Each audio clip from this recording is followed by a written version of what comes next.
نعم. السلام عليكم.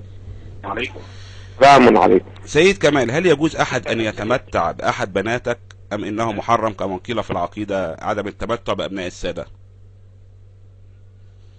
اتفضل شيخ كمال.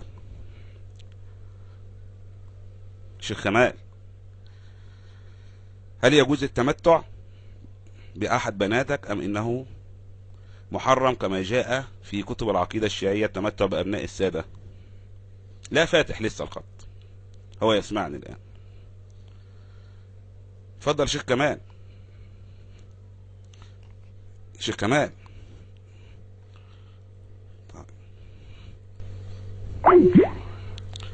قفل السكة كده. ازيك شيخ حسن؟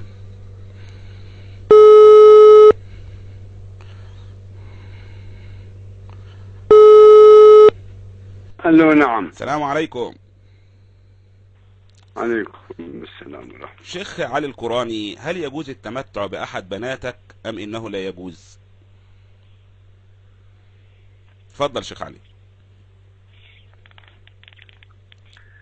انت مصري؟ نعم مصري. وهذولي اللي عايشين ورا الأباعر، ورا الايه؟ الى هالحد اثروا عليه؟ لا بس جاوبني يا شيخ، هل يجوز التمتع بأحد بناتك ورا البعران أم لا؟ ماشي مش مشكلة. هل يجوز التمتع بأحد بناتك أم لا؟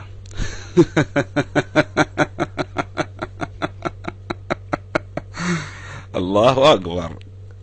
قلنا حاجة يا شباب، كلمنا في حاجة، شفت قفل السكة ازاي؟ نشوفوا ليه بيقفل يعني. شيخ علي القراني بيقفل ليه؟ مش عارف أنا.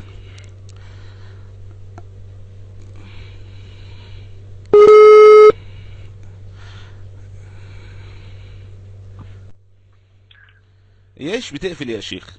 مش كلم راجل على المايك يا شيخ. اقول لك انت من مصر، فيها ثقافة، فيها ادب، فيها بشر. هذول الوحوش اللي عايشين. طب يا شيخ انا سؤالي ماليش دعوه بالوحوش. هذا الدين وهذا انا ماليش دعوه بالوحوش يا شيخ، انا بسأل حضرتك سؤال فقهي. عيب على مصري. هل يجوز التمتع بأحد بناتك يا شيخ؟ تابع لواحد حمار من البادية. هل يجوز يا شيخ؟ انا سؤالي فقهي، هل يجوز ام لا؟ قفل تاني علي القرآن. طب يا جماعة الخير، يعني بسأل سؤال فقهي، ايش دخل هذا في ذاك يعني؟ انا عايز افهم، يعني انا عايز افهم ايه اللي دخل ده في ده، بادية ومش بادية وكذا وكذا وكذا. ثواني بقى اسأل السؤال، هو عايش فين اصلا؟ مش عايش في البادية دي؟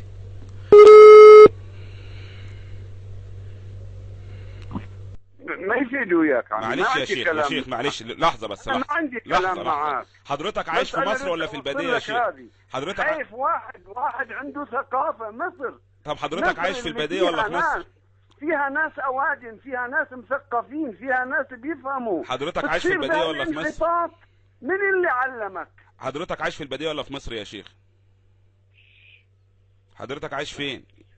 خلاص روح. ما انت شتمت على نفسك برضه يا شيخ، مش انت من البادية برضه؟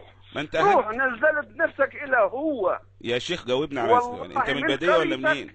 بيسخروا منك على هالوضع.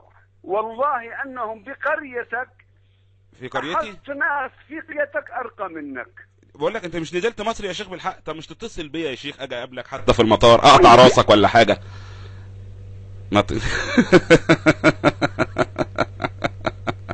سبحان الله. شوف لو اقول له انت ساكن فين هرب. دين مجوسي صرف، دين مجوسي صرف. اقول لك اسم البادية، هو جاي منين هو؟ ولا احنا كلنا جايين منين يعني؟ ما يكونش انا اتولدت في مصر وانا مش عارف مثلا، والانسان اتوجد في مصر، ولا اصل الانسان كله ايه؟ ده الله سبحانه وتعالى يقول، ده هو ورط نفسه، ان اكرمكم عند الله اتقاكم. والنبي صلى الله عليه وسلم عندما اختلف المهاجرين والانصار، وهذا قال يا للمهاجرين وهذا قال يا للانصار، فقال دعوها فانها منتنة، يقصد العصبية للمكان او للنسب او لكذا او لكذا. لا فرق بين عربي ولا اعجمي الا بالتقوى. ولكن هؤلاء مجوس،